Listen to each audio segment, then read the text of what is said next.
Hello friends, welcome to my channel Nazma's organic garden. कैसे हैं आप सब? उम्मीद करती हूँ अच्छे होंगे। आज के इस वीडियो में हम बात करेंगे कोकोपीट का गार्डनिंग में इस्तेमाल किस तरह से किया जाना चाहिए और कोकोपीट डालने के क्या फ़ायदे होते हैं, क्या नुकसान होते हैं, पूरी डिटेल आज आप लोगों के साथ शेयर करूँगी। मैंने इस 2 केजी वाले कोकोपीट ब्रिक को ऑर्डर किया था ऑनलाइन और ये मुझे रिसीव हो गया है। और कोकोपीट क्या होता है, सबसे पहले हम जानते हैं। कोकोपीट नारियल के छिलके से निकलने वाले रेजिड्यू से बना हुआ एक बहुत ही अच्छा सोयल मिक्सचर की तरह से काम करता है। कोकोपीट नारियल के छिलके को मशीन में डालकर पाउडर फॉर्म में ब्रेक करके बनाया जाता है और इनको कंप्रेस करके इनको ब्रिक शेप में ढाल दिया जाता है। लेकिन जहाँ से नारियल होते हैं वहाँ समुद्री इलाके होते हैं और बहुत ज़्यादा नमकीन खारा होता है पानी वहाँ का। तो जब इसको बनाया जाता है तो इनमें सॉल्ट की मात्रा बहुत ज़्यादा हो जाती है, इस वजह से इनको धोया जाता है।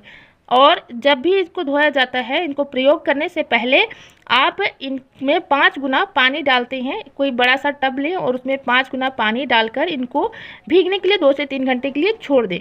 इनको अगर हम डायरेक्ट मिट्टी में यूज़ करते हैं या सीडलिंग ट्रे में यूज़ करते हैं तो हमारे प्लांट को ये जला भी सकते हैं, क्योंकि इसमें सोडियम, पोटेशियम और क्लोराइड बहुत ज़्यादा मात्रा में होते हैं। जहाँ से कोकोपीट आता है समुद्र के किनारे, वहाँ नमक की मात्रा बहुत ज़्यादा रहती है, तो वहाँ से सोडियम और पोटेशियम, क्लोराइड ये कोकोपीट में मिल जाते हैं। इस वजह से इनको धोना ज़रूरी होता है।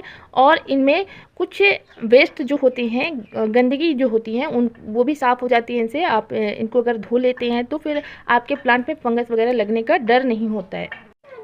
कोकोपीट का इस्तेमाल क्यों करना चाहिए? सबसे पहली बात कि एक तो ये लाइट वेट होते हैं। अगर रूफ टॉप गार्डनिंग करते हैं तो ये बेस्ट होता है इसके लिए, क्योंकि आपका जो गमले की मिट्टी है वो लाइट वेट रहती है और इस पर हवा जाती है। इस वजह से इसमें प्लांट का बहुत ही अच्छे से ग्रोथ होता है। अगर हम इसको किसी खाद वगैरह के साथ मिलाकर यूज़ करते हैं तो हमारे प्लांट के लिए अच्छा होता है।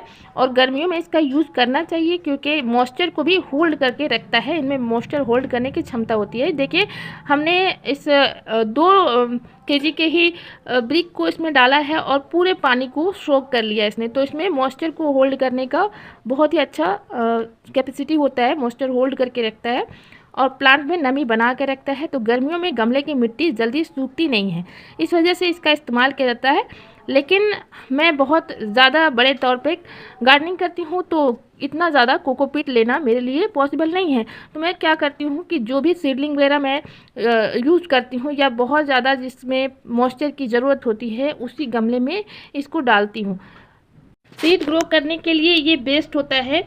जब भी हम सीडलिंग ट्रे में इनका इस्तेमाल करते हैं तो प्लांट हमारा जल्दी ख़राब नहीं होता है। लेकिन हम सीडलिंग ट्रे में थोड़ी सी अगर खाद भी मिला दें या थोड़ी सी मिट्टी मिला दें तो अच्छा रहता है। सिर्फ कोकोपीट में न्यूट्रिशन की मात्रा बहुत कम होती है तो प्लांट बहुत ही अच्छे से ग्रो नहीं हो पाते हैं, तो ये भी बात ध्यान देना ज़रूरी होता है। कोकोपीट को इस्तेमाल करने से पहले 2 से 3 बार अगर अच्छे से हम इसको धो लेते हैं और धोने के बाद इसको अच्छे से धूप में सुखाकर यूज़ करते हैं तो बहुत ही बेस्ट रहता है, क्योंकि उसके बाद कीड़े और फंगस लगने के चांसेस कम हो जाते हैं। बीज रोपण के लिए बहुत ही अच्छा हो जाता है फिर हमारा ये कोकोपीट।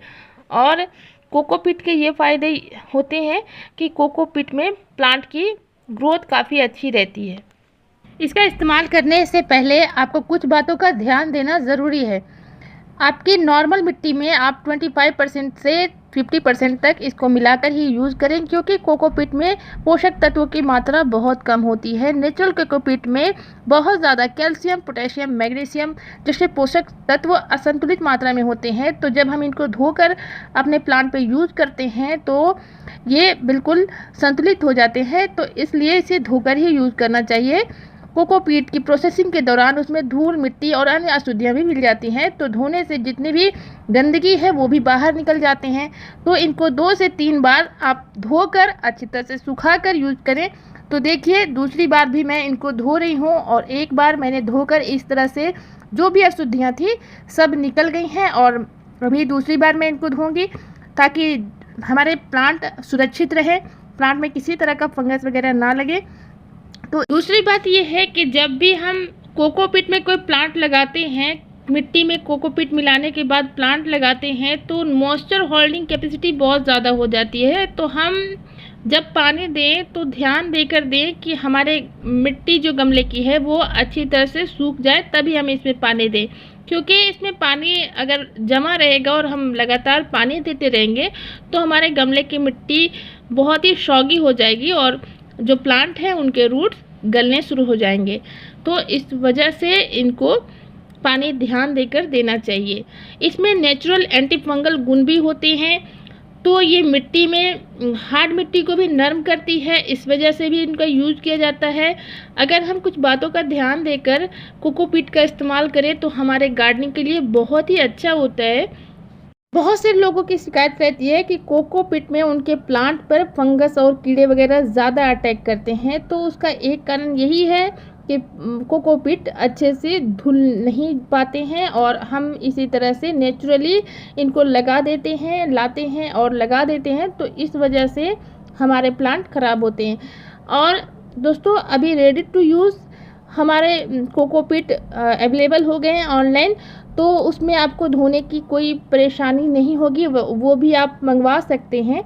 और बहुत सारे ऐसे ऑप्शंस हैं जो आप मंगाकर यूज़ कर सकते हैं। कोकोपीट का इस्तेमाल करते समय कुछ बातों का ध्यान अगर रखेंगे तो बहुत ही अच्छा होगा।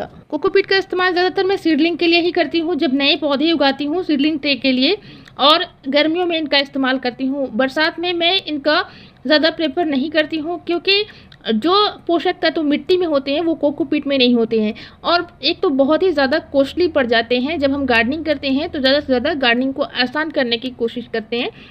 तो अगर इसके लिए ऑप्शन आप चाहते हैं, कोकोपीट की जगह में आप पत्तियों से बनी हुई खाद का भी इस्तेमाल कर सकते हैं। ये भी मॉइस्चर को बहुत ज़्यादा होल्ड करते हैं और प्लांट के लिए न्यूट्रिशन भी प्रोवाइड करते हैं।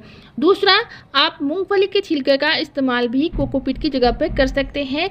ये बहुत ही बेहतरीन विकल्प होता है। अगर कोकोपीट नहीं है तो मूंगफली के छिलके को आप इकट्ठा कर लीजिए और उन छिलकों को ग्राइंडिंग जार में अच्छे से पीसने के बाद आप अपने प्लांट पर डाल सकते हैं।